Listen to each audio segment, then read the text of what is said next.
بسم الله الرحمن الرحيم وإذ أخذ ربك من بني آدم من ظهورهم ذريتهم وأشهدهم على أنفسهم ألست بربكم قالوا بلى شهدنا أن تقولوا يوم القيامة إنا كنا عن هذا غافلين صدق الله العظيم.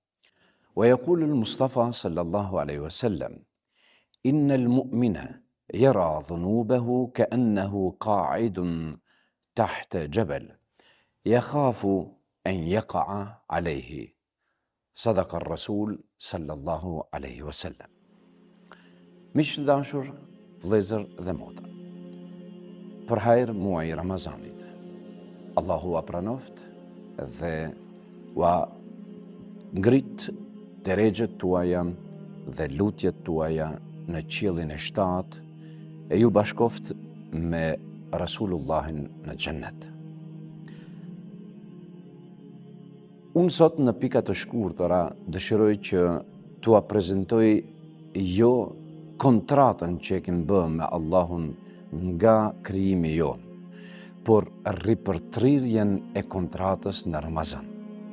Sa për informat të shkurt, Allahu Gjellëshanuhu të gjithve na drejtohet duke thënë: dhe kujto kur Zoti yt nxori nga shpina e bijve të Ademit pas arsit e tyre, dhe i bëri që ata të dëshmojnë për këtë akt, duke u thënë: a nuk jam unë Zoti juaj? Ata thanë: po, dëshmojmë. E gjithë kjo u bë që të mos thoni ditën e Kiametit që ne ishim të pavëmendshëm dhe pavetëdijshëm ndaj kësaj. E hadithin të cilin e citova thot: besimtari i sheh gjunahet e tij dhe mëkatet e tij sikur që të qëndronte nën një mal dhe kodër që gati po rënohet mbi të, dhe ka frikë që kjo po e nxe përfund dhe po e mbyt. Pra, ndjehet shumë keq në gjunahet e tij.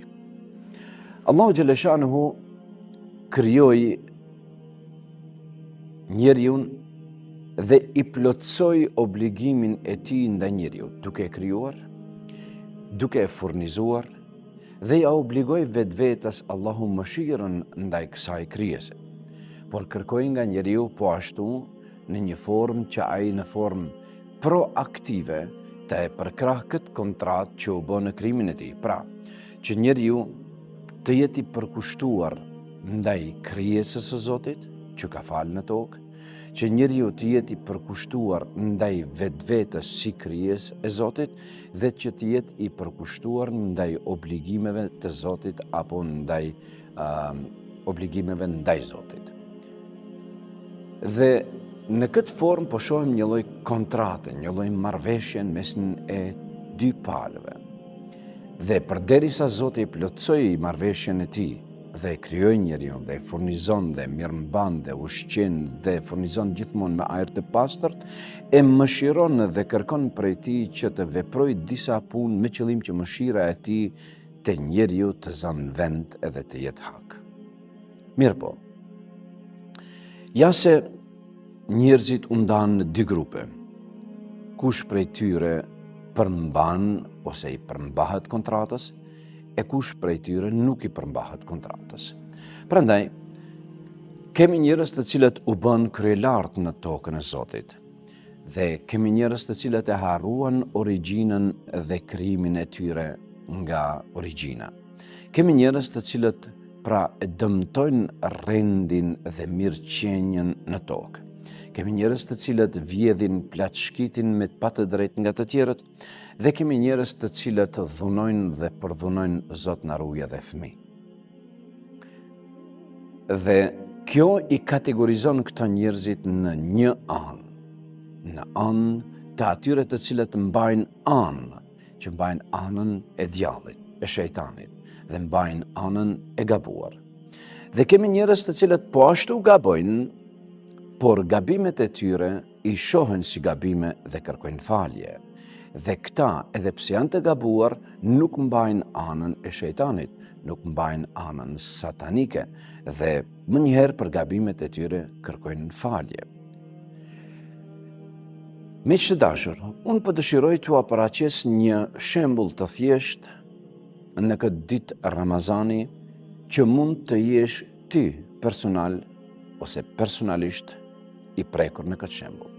Ke hapur një kompani të mirë dhe je munduar të punosh aq sa kur dish dhe mundesh dhe në ndërkohë në kalkulimet tua ke bërë gabime një pas një dhe një pas një. Këto gabime rezultuan në atë pikë sa që ti përfundove në falimentim të firmës, të kompanisë tënde. Bile, më parë ti kishte bërë edhe disa gabime ndaj kompanive të tjera, nga se nuk kishte paguar llogarinë e tyre dhe hyn në hak edhe të tjerëve. E lere më atë që kishte hyrë në hak vetvetes tënde që more orë dhe muaj dhe vite të tëra duke punuar gabim dhe duke falimentuar ti, kompania jote, familja jote dhe gjithçka. Tani më ke mbërri në një pikë që gati po tutesh këtyre gabimeve sikur të rrjedh edhe të rrshasin gurës nga qielli apo nga mali edhe të dëmtojnë, shkatrojnë dhe të vrasin. Në këtë moment, po sheh se 10 milion euro në gabim, në falimentim apo në borxhe. Çka bën ky njeri? Paraqitet te kompania gjigante me cilën kam bashkëpunuar dhe ja paraqet të gjithë këta duke i mbush syt me lot, duke i treguar. Gabimi është prej lëshimit tim njerëzor. Kam tentuar të bëj kalkulimin, por e kam bërë gabim. Kam tentuar të bëj këtë, por kam rëshqit. Dhe kështu me radhë, me shumë, më thuaj të lutëm si do t'ja bëjmë dhe si do t'ja dalim. Përderisa njëri prej kompanive gjigante e sheh kështu dhe fillon të buzëqeshe dhe thët mos u brengos. Pasi që e pranon gabimin tënd, atëherë po bëjmë një ripërtrirje të kontratës tonë. Dhe kjo është që ti do të guxosh apo do të duhet 30 ditë me radhë të më falemndrojsh mua publikisht dhe sidomos në rast të natës së shtyr kur tjerët flejnë të më falemndrojsh edhe në vetveten tënde. Pika numër 1. Pika numër 2, ti do duhet të largohesh prej disa të dhënave që ti kam dhënë une, tash vullnetarisht edhe pse është haku yt në kontratë, por do duhet të tërhiqesh prej tyre. Pika numër 3, dhe kështu me radhë, por vetëm për 30 ditë. U gëzu ky njeri aq shumë sa që tha, po a bëj fjalë këtë për 30 ditë do të rri edhe pa ushqim, për 30 ditë do të falemndroj ti në publik dhe në vetvete, për 30 ditë dhe kështu me radhë, vetëm mi laj këto gabime dhe kështu me radhë. Ku e gjejmë një kompani të tillë? Gati askund.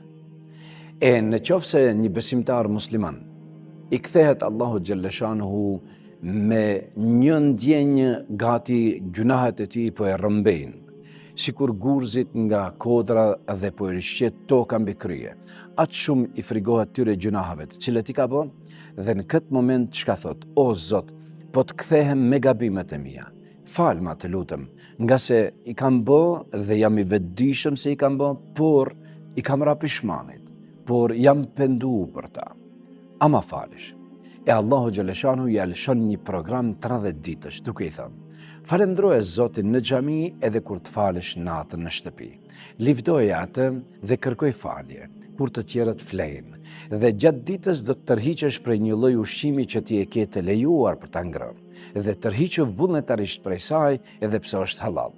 Në bazë të kësaj, Allahu Teala do t'i falë të gjithë gjunahet. Duke thënë, e dërgon të dashurin e tij sallallahu alaihi wasallam që të na shpjegojë neve.